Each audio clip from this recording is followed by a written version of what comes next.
अब मुझे बिजली बिल का बिल्कुल भी टेंशन नहीं होता है। देखिए यहाँ पे ये सोलर इन्वर्टर है, 40 एम्पियर लोड चल रहा है। सुबह 7:55 का टाइम है। डीसी एम्पियर ये 40 एम्पियर दे रहा है। 24 वोल्ट का मैंने सोलर इन्वर्टर, जो कि 18,000 रुपये के आसपास इसका दाम है, इसको मैंने लगवाया था।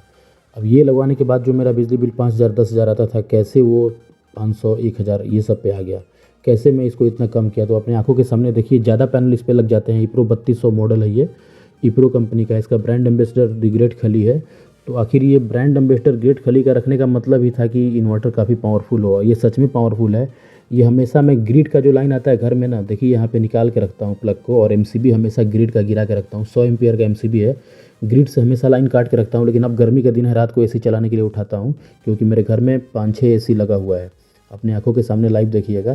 तो सुबह टाइम में यहाँ पे देखिए ये आटा चक्की चल रहा है। आटा चक्की में यहाँ पे गेहूं का जो है आटा पिसाता है। यहाँ पे मेरे पास 1 HP का मशीन है। और ये दो आपको इंडक्शन है। इसी वीडियो में मैं दोनों इंडक्शन भी चला के दिखाऊंगा, सब कुछ दिखाऊंगा। 3 फ्रिज चलेगा इस पे, 2 कूलर चलेगा। सारा लोड मैं इसी वीडियो में आपको देखने को मिलेगा। आपको फुल रिव्यू मैं दूंगा। तो यहाँ पे देखिए आटा चक्की 1 HP का चल रहा है इप्रो पे। सुबह 8 बजने वाले हैं अभी। और यहाँ पे आप रिव्यू देख सकते हैं। ये 2 बैटरी का इन्वर्टर है। मैंने 2 बैटरी की जगह पे 4 बैटरी पैरेलल करके लगाया है। आप मेरा पुराना वीडियो देखिएगा, सब कुछ क्लियर होगा कैसे मैंने 4 बैटरी लगाया। 1500 वाट का लोड चल रहा है अभी घर पे। और ग्रिड का यहाँ पे एमसीबी हमेशा गिरा हुआ रहता है। मतलब मैं अपना इसीलिए बिजली बिल कम आया, क्योंकि जो मीटर लगा है ना घर पे, उसका मैं ग्रिड से कनेक्शन हमेशा कट करके रखता हूँ। ये मेरा जो हाई जनरेशन कैसे होता है पैनल से, इसका वीडियो मैंने डाला है। आप सोलर पैनल से अपना कैसे हाई जनरेशन निकाल सकते हैं। आपका नॉर्मल पैनल से अगर बाईफेशियल है तो उससे आपका जनरेशन कैसे बढ़ जाएगा। सुबह में जैसे आप 40 एम्पियर देखे थे, वो कैसे होगा आप देख सकते हैं। अब ये वीडियो है दोपहर का करीब 1 बजे का। यहाँ पे 40 एम्पियर से देखिए अभी दिखा रहा है 232 वोल्ट मिल रहा है। इन्वर्टर से ग्रिड बंद रहता है। 39% अभी लोड चल रहा है। यहाँ पे यूनिट प्रोडक्शन 35 एम्पियर से बैटरी चार्जिंग, 40 एम्पियर लोड। तो 35 एम्पियर से बैटरी चार्जिंग हो रहा है और 40 एम्पियर लोड भी चल रहा है। तो मैं आपको दिखा देता हूँ कितना। 75 एम्पियर मुझे सोलर से दोपहर के 1 बजे के आसपास मिल रहा है। 74 एम्पियर, 75 एम्पियर, ये हमको मतलब 2000 वाट के आसपास हमको देखने को करंट मिल रहा है। मैंने 3500 वाट के पैनल लगाया है, आपको इसी वीडियो में पैनल भी दिखाऊंगा। तो यहाँ पे आप देख सकते हैं कि दो, और ये जो 54 दिखा रहा है ना, 54 वोल्ट, तो मैंने 330 वाट के पैनल को 2 पैनल का सीरीज बनाया, उसका ये वीएमपी दिखा रहा है। यहाँ पे होता क्या है कि जब पैनल पे लोड बढ़ता है तो वीएमपी कुछ कम हो जाता है, लेकिन इससे फ़ायदा ये होता है कि इसमें 3500 वाट तक के पैनल लग जाते हैं। 3600 वाट, शायद 3600 वाट तक के इजीली आप पैनल लगा के इस पर आप लोड चला सकते हैं। तो ये देख सकते हैं आप, दोपहर के टाइम में हमको 2000 वाट का लोड मिल रहा है। और पैनल जितना वाट का, मान लीजिए 36 वाट का लगा है, तो 3600 वाट वो देता नहीं है। वो बारिश के टाइम में देता है, जब पैनल का टेम्परेचर मेंटेन होता है। इसके जस्ट पहले मैंने वीडियो डाला है सोलर पैनल के बारे में A to Z, और कैसे उसका एफिशिएंसी बढ़ाना, ये भी ट्रिक दिया हूँ। देखिए यहाँ पे 2000 वाट के आसपास दे रहा है। अपने आंखों के सामने लाइव देखिए। तो ये सब कैसे पॉसिबल होता है, क्योंकि इस पर ज़्यादा पैनल लगता है। इसीलिए इन्वर्टर जो भी लीजिए ऐसा लीजिए जिस पे आप 3500-3600 वाट तक के पैनल लगा सके। क्योंकि वो 3500 अगर बोला है तो वो आपको सिर्फ बारिश के टाइम में 2-4 मिनट के लिए ही देखने को मिलेगा, 3500 वाट से 3500 वाट। और बाकी चीज़ें अपने पिछले वीडियो को देखिएगा, सब क्लियर होगा। इसमें भी देखिए हमेशा मेरा प्लग निकला रहता है, एमसीबी ग्रिड का गिरा रहता है। मीटर बंद है तो बिजली बिल, जाहिर सी बात है कि मीटर चलेगा ही नहीं तो बिल कहाँ से आएगा। इसमें वाटेज जो है घर का अभी चल रहा है, एसी वगैरह जो भी चलना है चल रहा है। तो मैंने इसको पहले ही रिकॉर्ड कर लिया था, आपके सामने ये मैं रखा हूँ। और मैंने क्या किया, मैं चाहता तो 5 किलोवाट का भी सिस्टम ले सकता था, लेकिन मैंने 5 किलोवाट का सिस्टम लेने से अच्छा सोचा कि मैं 3 किलोवाट का ही सिस्टम लूँगा। और अपने घर में जो भी होम अप्लायंस है, डिवाइस है, जैसे एयर कंडीशनर, तो नॉन इन्वर्टर एसी को हटा के मैंने इन्वर्टर एसी लिया ब्लू स्टार का। ये सब चीज़ें किया, नॉन इन्वर्टर एसी को हटाया और इन्वर्टर एसी पे मैंने जोर डाला। और नॉन इन्वर्टर जो रेफ्रिजरेटर था पुराना, उसको हटा के मैंने एसी इन्वर्टर टेक्नोलॉजी का रेफ्रिजरेटर लिया। उसमें ट्विन इन्वर्टर टेक्नोलॉजी का, डबल डोर का। इसमें अभी दिखेगा सब वीडियो में कौन कौन रेफ्रिजरेटर यूज कर रहा हूँ और इसमें चल रहा है। तो रात को मेरा 24 घंटा हमेशा ग्रिड बंद रहता है। अब गर्मी का दिन है तो एसी चलाने के लिए मैं ग्रिड ऑन करूँगा। तो रात को मैं क्या करता हूँ कि 2 रेफ्रिजरेटर चलता है। ये देखिए रात का एनएलसी है, सब मैं गिरा दिया हूँ। एमसीबी 28 वाट ले रहा है ये रात को। यानी कि अगर आप 100 वाट तक लोड चलाएंगे, घर में कोई नहीं था, ये सुबह 3 बजे के आसपास का टाइम था, सब लोग आउटिंग पे गए थे। अगर आप घर का लोड 100-150 वाट तक कर दीजिएगा इस इन्वर्टर पे, तो इसकी एनएलसी बहुत कम हो जाएगी। मतलब पावर लॉस एकदम बिल्कुल 1 एम्पियर के आसपास आ जाएगा। 1.2 एम्पियर ये एनएलसी अभी दिखा रहा है। 28 एम्पियर को मान के चलिए 1.1 1.2 एनएलसी 28 वाट ही देखिए। इसमें लोड जीरो में सारे घर का एमसीबी गिरा दिया हूँ। सुबह 3 बजे का टाइम है, तो ये कैसे पॉसिबल होगा? ये अचानक से नहीं होगा। सबसे पहले आपको घर का वाट अपना 100 वाट करना होगा। BLDC फैन 28 वाट 24 वाट का हो गया है। 28 वाट का है, उसको स्पीड के अकॉर्डिंग उसका वाट चेंज होता है। नेक्स्ट वीडियो में ना हर BLDC फ़ैन का ना वाटेज आपको बताऊंगा कितना ले रहा है। जो मैं टीवी लिया हूँ सैमसंग का, वो कितना वाट ले रहा है। 35 वाट से कम लेता है टीवी। अब देखिए मैंने ये ऑन कर दिया है, सारा MCB उठा दिया है। अभी 74-75 वाट चल रहा है। तो जैसे ही आप 100 वाट का लोड चलाइएगा, जैसे घर का सारा डिवाइस ऑफ कर दीजिएगा, तो सिर्फ ये 28 वाट तक एनएलसी लेता है। मतलब 1.2 भी एनएलसी ले लेता है। ये चीज़ें आपको देखने को मिलेगी। 100 वाट पे आ गया, मैंने उठा दिया सारा MCB। अब इसमें अपने आँखों के सामने आप लोग लाइव देख सकते हैं। MCB मैंने गिरा दिया घर का, अपने आँखों के सामने देखिए इन्वर्टर के डिस्प्ले पे हो क्या रहा है। तो इसकी एनएलसी 1.2 से लेके 2 एम्पियर तक इसकी एनएलसी है। अपने आँखों के सामने लाइव देखिए। अभी 96 वाट का घर का लोड चल रहा है, मैंने गिरा दिया घर का सारा लोड, ये 28 वाट पे आ गया। सिर्फ 28 वाट ये एनएलसी आपके आंखों के सामने। ये कुछ गलत नहीं है, लेकिन अगर यही 300-400 वाट लोड चल रहा है तब MCB गिराइएगा तो 2 एम्पियर लेगा। ये क्यों हो रहा है? क्योंकि इन्वर्टर हीट नहीं है। जब 100 वाट का लोड चल रहा है तो बिल्कुल हीट नहीं है।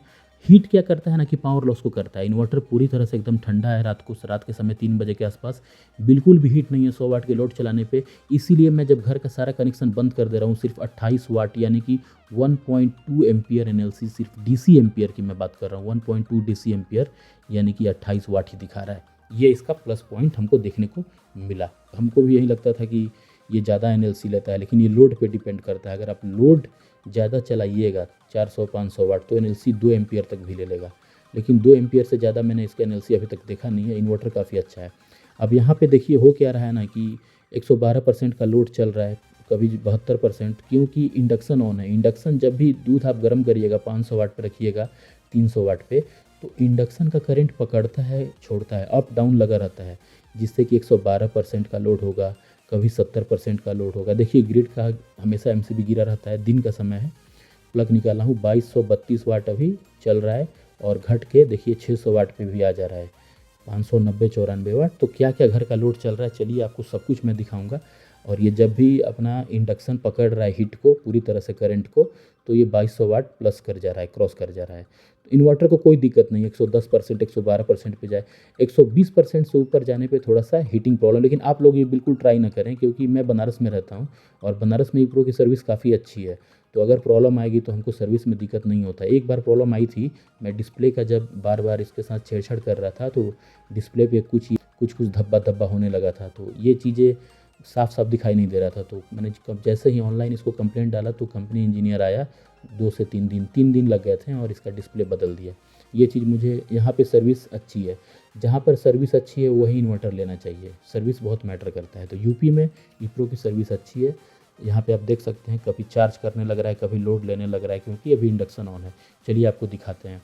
ये देखिए यहाँ पे इंडक्शन ऑन है। आप मेरे पुराने वीडियो में देखिएगा कौन सा AC लगा सकते हैं आप जो कि इन्वर्टर पे रात को बैटरी पे चल जाएगा, कौन सा AC बेस्ट है, कौन सा AC कम पावर लॉस देता है। यहाँ पे देखिए इंडक्शन ऑन है और यहाँ पे भी इंडक्शन ऑन है। 2 इंडक्शन मैंने लगाए हैं, एक प्रेस्टीज के एक लाइफ लॉन्ग के। ये नीचे आटा चक्की है, आप लोग को मैंने स्टार्टिंग में ही दिखाया था। और ये दोनों इंडक्शन अभी चल रहे हैं और दोनों इंडक्शन का वायरिंग भी देखिए मैंने खुद से ही किया है। ये दोनों इंडक्शन का मैंने बोर्ड लगाया मार्केट से लाके कनेक्ट करके, दोनों का वायर इसमें से सीधे मैंने दे दिया इन्वर्टर के अंदर। यहाँ से ये ब्लैक वायर आया और ये देखिए हमेशा गिरा रहता है। यही रीज़न है कि बिजली बिल मेरा कम आता है।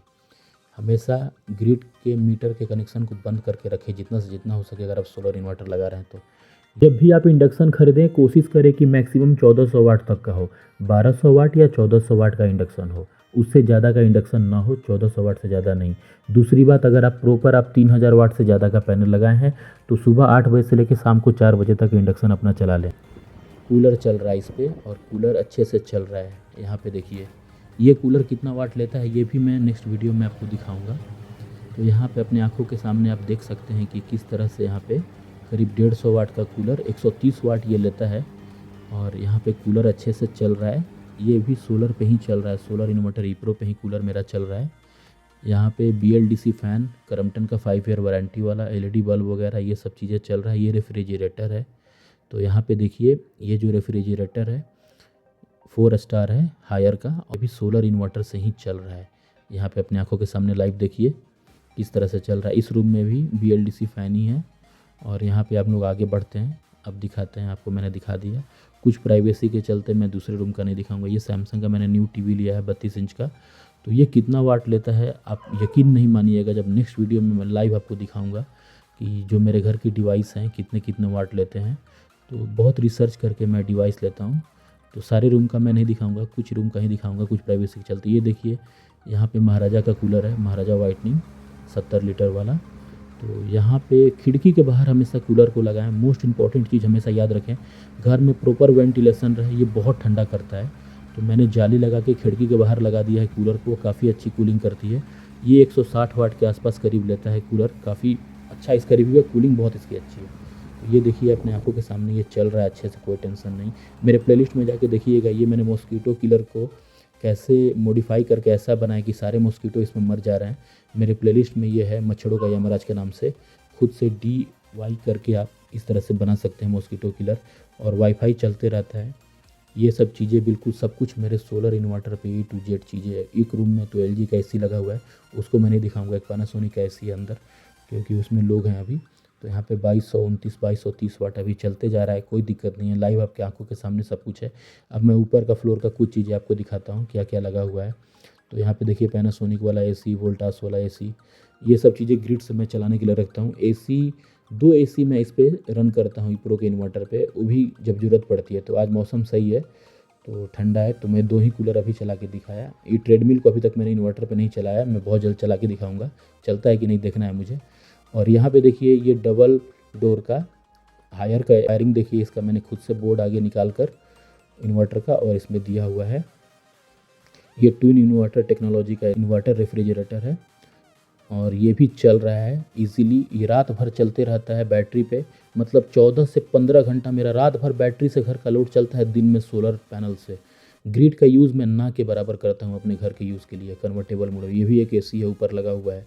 ये RO है, ये भी चलते रहता है। ये सब चीज़ें हमारा चलते रहता है। ये मेरा देखिए तीसरा रेफ्रिजरेटर है गोदरेज कंपनी का 3 स्टार। ये नॉन इन्वर्टर है, लेकिन आज मैंने टेस्टिंग के लिए इसको कुछ देर के लिए ऑन करके दिखाता हूँ। ये देखिए ऑन हो गया। ये फ्रिज खाली है, लेकिन मैं इसको नहीं चलाता हूँ, नॉन इन्वर्टर टेक्नोलॉजी है। कि जब आपका घर का लोड 2500-2600 वाट पार हो जाता है तो डिस्प्ले रेड हो जाता है आपके इन्वर्टर में। प्रो में आप ध्यान दिए होंगे ये क्यों होता है। जब 2700-2800 वाट लोड कर देंगे, अब यहाँ पे देखिए मैंने ग्रिड चार्जिंग ऑफ कर दिया, डिस्प्ले का कलर ग्रीन हो गया। ये प्रॉब्लम जिसको भी आ रहा है, कोई परेशानी की बात नहीं है, ये ओवरलोड से होता है। देखिए सोलर से ये बैटरी को चार्ज करने लगा, और जैसे मैं ग्रिड को ऑन करूँगा ये रेड डिस्प्ले लिख के MCB ट्रिप ओवरलोड पूरा डिस्प्ले करके आ जाएगा। ये क्यों हो रहा है। जब भी आप अपने इन्वर्टर पे 2700-2800 वाट दे देंगे, ओवरलोड डाल देंगे। कहने का मतलब मेरा इंडक्शन ऑन था, और मैंने क्या किया था कि तो इंडक्शन ऑलरेडी ऑन रहता है, 2200 वाट का लोड होता है। ऊपर से आप 1 HP का समरसेबल 1200-1500 वाट वाला ऑन कर देते हैं तो इन्वर्टर ये होता है। तो जैसे मैंने ग्रिड को ऑन किया, इसमें डिस्प्ले रेड हो गया। आपको करना कुछ नहीं, सुनिए ध्यान से। इन्वर्टर के पीछे देखिए फ्यूज़ लिखा हुआ है, ये जो लिखा हुआ है फ्यूज़, इसको प्रेस कर देना है। जैसे प्रेस मारिएगा घर का कनेक्शन सही हो जाएगा। अब यहाँ पे देखिए अपने लाइव आंखों के सामने कैसे पैनल लगा है। यहाँ पे 250 वाट के 4 पैनल हैं। इनको मैंने चारों को सीरीज किया है, ध्यान से सुनिए।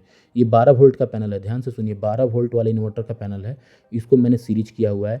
और यहाँ पे 330-325 वाट का 8 पैनल है। 2-2 पैनल की मैंने सीरीज बनाई है, क्योंकि इन्वर्टर का जो VOC है 110 है, और इस पैनल जो है वारी का एक साइड का एक पैनल की VOC है 45, तो 2 पैनल मिलके हो गए 90। तो 110 से कम VOC का ही उस पर चीज़ों को एडजस्ट करना है। जैसे 590 वाट का पैनल का VOC है मान लीजिए 51, तो 2 पैनल सीरीज में होंगे तो 102 VOC होगी। और इसका स्टैंड मैंने खुद से ही मॉडिफाई करवाया था, और एक साइड से स्टैंड को मैंने छत से रूफ सीमेंटेड पूरी तरह से पैक करवा दिया है। और इसको T शेप में पहले मैंने कराया था, मेरा पुराना वीडियो देखिएगा। ऊपर ट्रैक्टर का डल्ला लगाया है। किस तरह से मेरा अलग अलग सीजन में मैं क्या करता हूँ ना, कि गर्मी के दिन में अलग टिल्ट एंगल है, ठंडे के दिन में अलग टिल्ट एंगल है। अपना टिल्ट एंगल चेंज कर लिया करता हूँ, जिससे कि हमको हर वेदर में अच्छा ये सनलाइट मिल जाता है, और मेरे पैनल की एफिशिएंसी अच्छी खासी बनी रहती है। ये देखिए ऊपर उठ जाएगा गर्मी के दिन में, ठंडे के दिन में नीचे। तो ये एडजस्टेबल हाइब्रिड सोलर स्टैंड के नाम से मेरा वीडियो है, आप मेरे प्लेलिस्ट में जाकर देख सकते हैं कैसे स्टैंड को बनाया जाता है। जिन लोग का बिजली बिल ज़्यादा आता है उनको ये वीडियो ज़रूर शेयर करें, ताकि उनका बिजली बिल कम